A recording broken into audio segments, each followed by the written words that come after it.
প্রিয় লক্ষ্মীপুরবাসী, আসসালামু আলাইকুম। প্রধান অতিথি উপস্থিত হয়েছে। এখন আমাদের কারো বক্তব্য আর চলবে না, 2 মিনিটে শেষ করে দেব। 5 মিনিট হবে না, 2 মিনিট।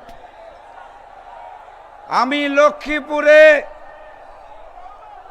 অনেক বড় বড় নেতাদের কাছে শুনেছি, তারা বলতে চায় ধর্মকে ব্যবহার করা যাবে না, মসজিদে নির্বাচনী প্রচারণা করা যাবে না। এটা বলার পরপরই দেখলাম তারা নিজেরা মসজিদে ঢুকে প্রচারণা শুরু করলো। বাংলাদেশ জামাত ইসলামী সহ 11 দলীয় নির্বাচনী ঐক্যের নেতৃবৃন্দ তাদের ধর্মকে ব্যবহার করার প্রয়োজন পড়ে না, কারণ বাংলাদেশ জামাত ইসলামের নেতৃবৃন্দ ভোটের আগেও যেমন থাকে, ভোটের পরেও তেমন থাকে। নির্বাচনকে কেন্দ্র করে নাটক করার জন্য মাথায় তাদের টুপি পরতে হয় না।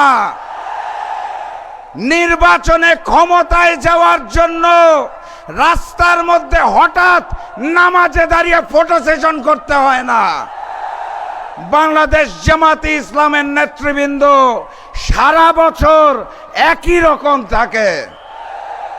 অতএব কোনো কথা বলার আগে কাকে বলছেন, কিভাবে বলছেন, বুঝে শুনে বলার আহ্বান জানাই।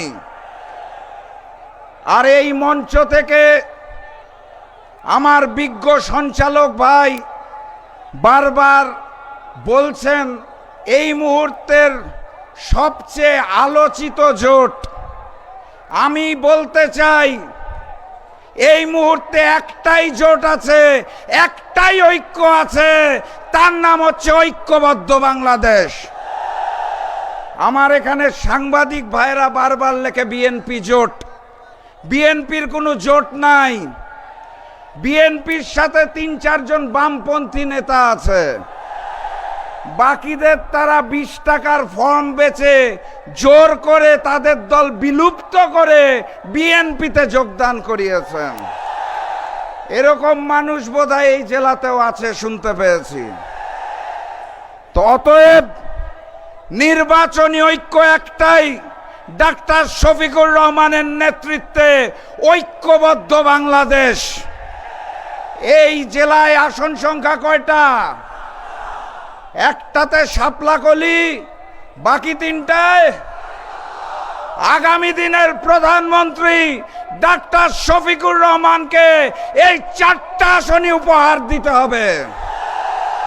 4-0 গোলে জয় চাই।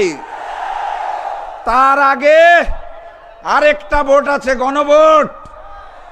ওখানে কি দিব আমরা? হাকে জয়যুক্ত করব। কথাবার্তা পরিষ্কার, এটাই ঐক্যবদ্ধ বাংলাদেশ, এটাই বাংলাদেশ, আমরাই বাংলাদেশ। আগামী নির্বাচন হবে বামপন্থী বিএনপি বনাম ঐক্যবদ্ধ বাংলাদেশের মধ্যে। এবং আপনারা এই ঐক্যবদ্ধ বাংলাদেশকে আগামীর মানবিক বাংলাদেশে গড়ে তোলার জন্য ডাক্তার শফিকুর রহমানের হাতকে শক্তিশালী করবেন। আমি বিশ্বাস করি ডাক্তার শফিকুর রহমান প্রধানমন্ত্রী হলে এই মঞ্চ থেকে একজন মন্ত্রণালয়ের দায়িত্ব পাবে ইনশাআল্লাহ। অতএব লক্ষ্মীপুরবাসী 12 তারিখে যদি ওপার থেকে ভোট বাক্স ছিনতাই হতে আসে তাহলে কি করব? 11 তারিখ রাত থেকে ভোটের ফলাফল দেওয়ার আগ পর্যন্ত ভোট কেন্দ্রের চারপাশে ছাত্র ভাইরা এবং যুবক ভাইরা পাহারা দেবে ইনশাআল্লাহ। দেখা হবে বিজয়ে। বিজয়ের পথে যাত্রা শুরু, জীবন অথবা মৃত্যু। আসসালামু আলাইকুম।